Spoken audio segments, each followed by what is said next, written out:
এখন আমরা কথা বলবো ভ্যালু প্রপোজিশন নিয়ে। সো ভ্যালু প্রপোজিশন কি?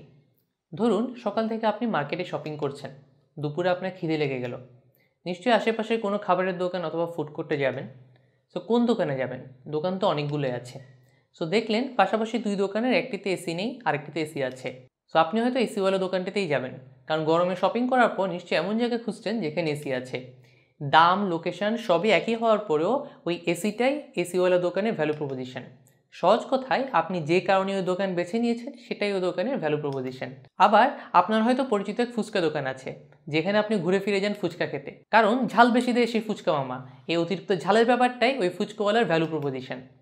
সো কাস্টমারের নিড স্যাটিসফাই করা ব্র্যান্ডের ভ্যালু প্রপোজিশন ডিফাইন করে। কাস্টমারের চাহিদা পূরণ করার জন্য মার্কেটে একাধিক প্রোডাক্ট আছে, তো তাহলে সে আপনার প্রোডাক্ট কেন কিনবে?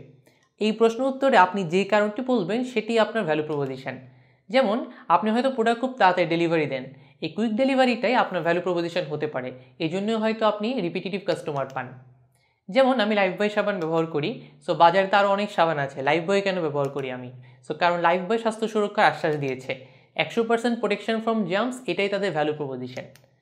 So you need to define what you do and what you stand for. এবার একটু চিন্তা করুন, আপনি যখন মার্কেটিং করছেন তখন আসলে কিসের মার্কেটিং করেন আপনি? আপনার প্রোডাক্টের, নাকি আপনার প্রোডাক্ট কীভাবে কাস্টমারের চাহিদা পূরণ করতে পারে সেটা? আপনি কিন্তু কাস্টমারকে বারবার একই জিনিস কিন্তু বলেন, কীভাবে আপনার প্রোডাক্ট তার একটা সমস্যার সমাধান করতে পারে। আরেকটু চিন্তা করে দেখুন, কাস্টমার একটা প্রোডাক্ট কেন কিনে? সে কি একটা সমাধান কিনে নাকি প্রোডাক্টটাই কিনে? নিশ্চয়ই তাই সে সমস্যার সমাধানটার জন্য কিনে। বিকাশ তাদের কমিউনিকেশনে কখনো বলে না আমরা একটা মোবাইল ফিন্যান্স কোম্পানি, তারা সবসময় বলে আপনার লাইফস্টাইল সহজ করে দিব আমরা, বাসায় বসে নিরাপদে লেনদেন করতে পারবেন। এই সহজ করে দেওয়ার কারণের জন্যই কিন্তু আমরা বিকাশ ইউজ করি। সবসময় মনে রাখবেন, কাস্টমার আপনার প্রোডাক্ট থেকে কিছু এক্সপেকটেশন রাখে, তার কাছে এই এক্সপেকটেশনগুলি আপনার প্রোডাক্টের ভ্যালু। আপনার প্রোডাক্ট যদি সেই এক্সপেকটেশন যদি ফুলফিল করতে না পারে, তাহলে সে আপনার প্রোডাক্ট কখনোই কিনবে না। যেমন আপনার সামনে একটা পরীক্ষা, আপনার একটা নতুন কলম দরকার। সো কলম থেকে আপনার এক্সপেকটেশন কী থাকবে? যেন কলমটা দিয়ে আপনার ভালো করে কালি বের হয় এবং স্মুথ আপনি যেন লিখতে পারেন। সো কেনার পর দেখলেন কলমের কালি আটকে যাচ্ছে, আপনার এক্সপেকটেশন কি ফুলফিল হলো? হলো না। আপনি কি দ্বিতীয়বার ওই কলমটা ব্যবহার করবেন? হয়তো করবেন না। এই কাস্টমারের এই এক্সপেকটেশন আর প্রোডাক্টের পারফরমেন্স যদি একই না হয়, কাস্টমার কিন্তু আর কখনোই প্রোডাক্টটা কিনে না।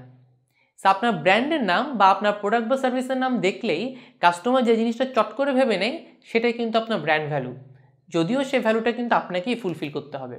যেমন গ্রামীণফোনের লোগো দেখলেই চট করে মাথায় আসে স্ট্রং নেটওয়ার্কের কথা, এটাই তাদের ভ্যালু প্রপোজিশন। আবার বাংলালিংক এরা কম দামে অফার দেয়, এই কম দামটাই তাদের ভ্যালু প্রপোজিশন। আবার এয়ারটেল হয়তো ইয়ং জেনারেশনের জন্য অফার নিয়ে আসে, তাদের জন্য হচ্ছে ফেসবুক অথবা ইনস্টাগ্রাম এই টাইপের কোনো একটা ফিচার ইউজ করার জন্য কোনো অফার দিবে। সো এই টাইপের ইয়ং জেনারেশনের জন্য যে তারা ফুলফিল করছে, এটাই তাদের ভ্যালু প্রপোজিশন। সো আপনি যদি আপনার কাস্টমারের চাহিদা পূরণ করতে পারেন ঠিকভাবে, তাহলে সে নিশ্চয়ই আপনার প্রোডাক্টটা ব্যবহার করবে এবং সে পরিচিত মানুষজনকেও কিন্তু রেফার করবে। সো তাই সবসময় খেয়াল রাখতে হবে ভ্যালু প্রপোজিশন আর প্রোডাক্ট পারফরমেন্সের মধ্যে যেন অবশ্যই মিল থাকে। সো সবসময় মনে রাখবেন, people don't buy features, they buy what the product will do for them.